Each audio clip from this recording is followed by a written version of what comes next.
Eto pong si, dating Ilocos Sur Governor Chavit Singson kinasuhan ng kasong cyber libel ay inaresto dahil sa kasong cyber libel. Ito po ang detalye ng ikinaso kay Chavit Singson o yung pagka-aresto pala.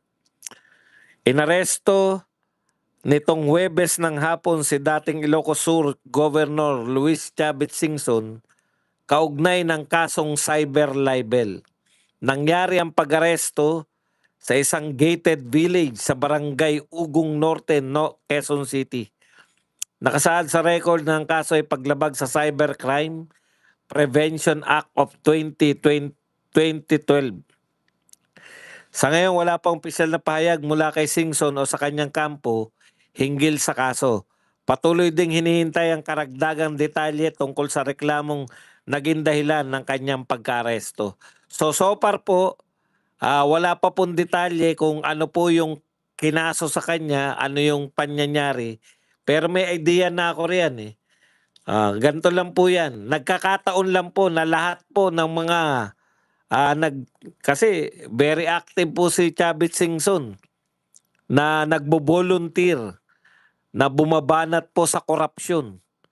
Lahat po ng bumabanat sa korupsyon, ngayon po sa panahon natin, baliktad. Kung sino po yung bumibira sa korupsyon, siya po ang nakukulong na pinapaaresto. Tignan nyo na lang po yung Brave 18 na yan. Pero so far po, sa huling malita, sa huling malita, ano na po, nakapagpiyansa na po si Chavit. Pero kahit po, yung isipin po, tignan po ninyo, sangkatutak na po ang kinakaso sa Brave 18. Yung po bang mga sinasabi po nila na patunayan ng kasinungalingan? Baliktad po eh. Dito po sa Pilipinas ngayon, sa administrasyong ito, kung sino po yung sumisigaw ng korupsyon, kung sino po yung nagpapahayag o nagbibigay ng mga nag-expose ng korupsyon, siya po ang sangkatutak ang kaso. Yan pong Brave 18, nako po, halos lahat ng binanggit nila. Ito po pinaka-latest. Si Adjong, sinampahan na rin po sila ng kaso. Grabe po nangyayari sa atin. Kung sino po yung mga nag-expose ng katiwalian, sino po yung mga lumalaban sa korupsyon, siya po yung kinakasuhan, pinakukulong. Pero tignan po ninyo, yung mga tinuturo po nila, hanggang ngayon, laya po si Martin. Ano na nangyari, Ombudsman? Akala ba namin si Martin ay makukulong na? Akala ba namin tapos na yata yung hindi ko alam kung yung pag-press sa asset ni Martin ay tapos na. Wala na tayong balita ngayon kay Martin. Ombudsman. Nauna pa si Jinggoy kay Martin. Wala naman nagtuturo kay Jinggoy na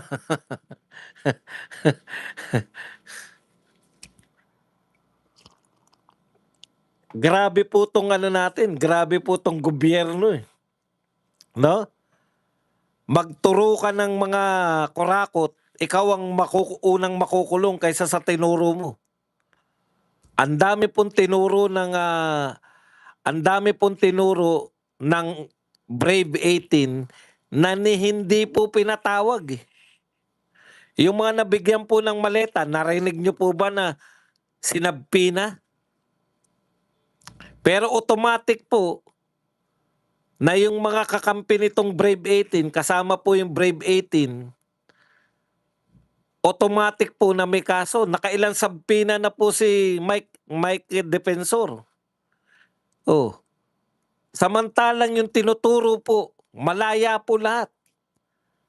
Dakdak dito, dakdak doon. Narinig nyo na po ba na inimbitahan man lang para tanungin si Laila de Lima, si Garin, si Adjong, si Abante. Pumupunta po sa NBI, pumupunta po sa DOJ itong mga to para magsampa po ng kaso. Sila po yung nagsasampa ng kaso. Yung tinuturo po ng 18 Marines na nakatanggap ng mga maleta, instead po na tanungin ng mga otoridad, di ba baliktad? Halimbawa po may nagturo, ako po ay witness. Naka-witness po ako ng krimen. Nakita ko po, nagnakaw po yung kapitbahay namin. Ah, ganun ba? Sige, papatawag ngayon yung kapitbahay. Eh dito po baliktad eh. Ako po ay naka-witness ng magnanakaw. Ninakaw po. Dinalahan po namin ng maleta itong mga tao na to galing po sa nakaw. Ah, ganun ba? Sige, sasampahan ka namin ng kaso. Ako? Ako po yung testigo eh. Ni hindi po nagpakitang dito po, wala pong ano eh, di ba? Walang pagkukunwari man lang eh. Kunwari, imbitahin natin si Dilima. Kunwari, imbitahin natin si Abante. Kunwari, imbitahin natin si Martin. Kunwari, wala na po silang pagkukunwari eh. Kunwari, imbitahin natin si Soto. Narinig niyo po ba na sinabpi na si Soto? Si Laila de Lima? Yung mga maiingay na congressman? Si Asidre? Si Mama Monchang Ortega? Mama Monchang kasi chismoso eh. Nakikialam pa sa Senado eh. Anong klase tayo sa Pilipinas? Anong pong klaseng batas to? Ikaw yung yung may mga lumabas kami po. Lumalabas po kami ngayon, lumalantad po kami dahil gusto po naming isumbong. Magsusumbong po kami. Kami po ay ginamit na mga taga-deliver po ng mali-maletang pera. Sa matinong gobyerno, sa matinong bansa, iimbestigahan po yung mga tinuturo ng 18 Marines. Dito po baliktad. Sino po yung mga sinabpi na? 18 Marines at kanilang mga kasama. Yung mga pinaniniwalaan nila na nasa may control sa 18 Marines, si Mike Defensor. Yung kanilang attorney. Ngayon lang po ako nakakita na lumantad kayo, tinapangan ninyo. Thank you very much kay Kaingo Method na nagbigay po sa atin ng 199 pounds na pangkape. Yung mga witness po, ngayon ko lang po napagtanto, dito po sa Pilipinas, mag-witness ka sa krimen, ikaw ang malaki ang potensyal na makulong. Pero yung tinuro mong kriminal, yung tinuro mong tumanggap ng maleta, ni hindi po pinatawag eh. Baliktad na po ngayon eh.